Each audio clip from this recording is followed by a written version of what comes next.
আধুনিককালে স্থাপত্য প্রকৌশলী ও নগর উন্নয়ন কাজগুলো ক্রমাগত অগ্রগতি হচ্ছে। বিস্ময় তৈরি করছে অসাধারণ অবকাঠামো, পাল্লা দিয়ে আকাশচুম্বী ভবন তৈরি করছে ভিন্ন ভিন্ন দেশ। নকশা ও নির্মাণ কাজের সীমাবদ্ধতাগুলো কাটাতে অবিরাম চেষ্টা চলছে। আর এরই মধ্যে প্রকাশিত হলো বিশ্বের সবচেয়ে বড় 10টি বিল্ডিং এর তালিকা। বিশ্বের সবচেয়ে বড় বিল্ডিং এর তালিকায় 1 নম্বরে রয়েছে বুর্জ খলিফা। সংযুক্ত আরব আমিরাতের দুবাইয়ের বিশ্বের সবচেয়ে উঁচু বিল্ডিং এর অবস্থান। আরব আমিরাতের সাবেক প্রেসিডেন্ট শেখ খলিফা বিন জাহিদ আল নাহিয়ানের নামকরণ করা হয়েছে। 828 মিটার উচ্চতা ভবনটিতে আছে 163 তলা। সেখানে আবাসিক ভবন আছে যেমন তেমনি আছে অফিস ও হোটেলের জায়গা। বিশ্বের সবচেয়ে বড় বিল্ডিং এর তালিকায় 2 নম্বরে রয়েছে মারদেকা, কুয়ালালামপুর, মালয়েশিয়া। বিশ্বের দ্বিতীয় সুউচ্চ ভবন মারদেকা, যার উচ্চতা 678.9 মিটার। মালয়েশিয়ার কুয়ালালামপুরে অবস্থিত 118 তলা বিশিষ্ট ভবনটি পিএনবি 118 নামে পরিচিত। এটি দক্ষিণ পূর্ব এশিয়ার সবচেয়ে উঁচু ভবন। ভবনটিতে আছে অফিস, খুচরা দোকানপাট, হোটেল কক্ষ ও উপর থেকে নিচের দিকে দৃষ্টিনন্দন স্থান দেখার জায়গা। আমাদের আজকের ভিডিওর তালিকায় 3 নম্বরে রয়েছে সাংহাই টাওয়ার। চীনের সাংহাই শহরের সবচেয়ে উঁচু ভবন সাংহাই টাওয়ার। 128 তলা বিশিষ্ট ভবনটির উচ্চতা 632 মিটার। আইকনিক এই অট্টালিকার নকশা করেছে স্থাপত্য প্রতিষ্ঠান গ্র্যান্ড সোলার। আর এই বিল্ডিংটিতে রয়েছে বাণিজ্য বিশিষ্ট কেন্দ্র, অফিস ও হোটেলের জায়গা। বিশ্বের সবচেয়ে উঁচু পর্যবেক্ষণ স্থান ও দ্রুত গতির এলিভেটরের অবস্থান এখানে। আমাদের আজকে ভিডিওর তালিকায় 4 নম্বরে রয়েছে মক্কা ক্লক রয়্যাল টাওয়ার।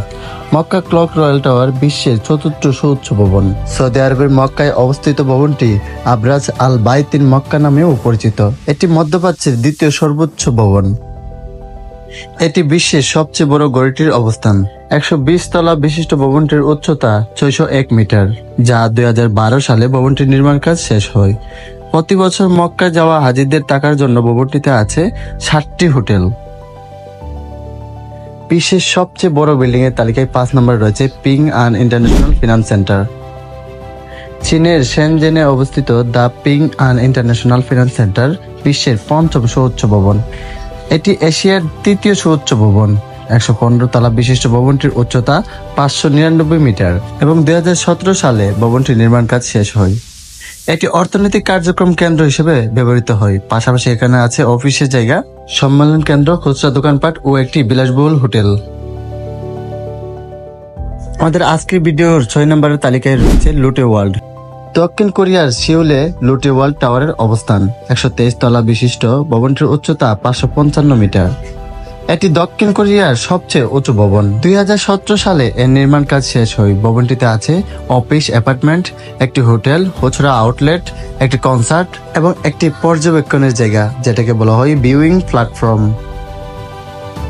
আমাদের বিশ্বের সবচেয়ে সুউচ্চ ভবনের তালিকায় 7 নম্বরে রয়েছে ওয়ান ওয়ার্ল্ড ট্রেড সেন্টার।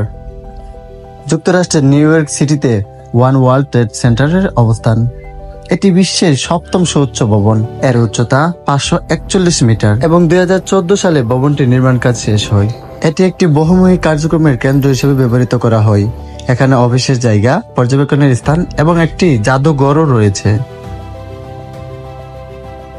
আমাদের আজকের ভিডিওর তালিকায় 8 নম্বরে রয়েছে সিটিএফ ফিনান্স সেন্টার। চীনের গুয়াংজুতে অবস্থিত সিটিএফ ফিনান্স সেন্টার। এটি বিশ্বের 8ম উঁচু এবং চীনের 3য় সুউচ্চ ভবন। 111 তলা বিশিষ্ট ভবনটির উচ্চতা 530 মিটার। বিশ্বের সবচেয়ে উঁচু বিল্ডিং এর তালিকায় 9 নম্বরে রয়েছে তিয়ানজিং সিটিএফ ফিনান্স সেন্টার। অবাক করার একটি বিষয় হলো বিশ্বের সবচেয়ে উঁচু ভবনের তালিকায় 8 ও 9 নম্বরে থাকা ভবন দুটি একই সমান। তিয়ানজিং সিটিএফ ফিনান্স সেন্টার এবং গুয়াংজু সিটিএফ ফিনান্স সেন্টার এ দুটি ভবনের উচ্চতা 530 মিটার। তবে তিয়ানজিং সিটিএফ ফিনান্স সেন্টার ভবনটি 87 তলা বিশিষ্ট এবং গুয়াংজু সিটিএফ ফিনান্স সেন্টারে আছে 111 তলা। 2019 সালে এর নির্মাণ কাজ শেষ হয়। ভবনটিতে আছে অফিসের জায়গা, বিলাসবহুল পরিষেবাযুক্ত অ্যাপার্টমেন্ট ও একটি হোটেল। আমাদের আজকের ভিডিওর তালিকায় 10 নম্বরে রয়েছে সিআইটি আইসি টাওয়ার। বেইজিং এ অবস্থিত সিআইটি আইসি টাওয়ারটি চীন জুন নামে পরিচিত। এটি বেইজিং এর সবচেয়ে উঁচু ভবন। ভবনটির উচ্চতা 528 মিটার। তো ফ্রেন্ডস, এই ছিল আজকের ভিডিও। এবং ভিডিওটি কেমন লেগেছে অবশ্যই কমেন্ট বক্সে জানিয়ে দিবেন। আর ভিডিওটি অতিরিক্ত ভালো লাগলে অবশ্যই লাইক করতে পারেন। তো সবাই ভালো থাকবেন, সুস্থ থাকবেন। দেখা হচ্ছে পরবর্তী ভিডিওতে। আল্লাহ হাফেজ।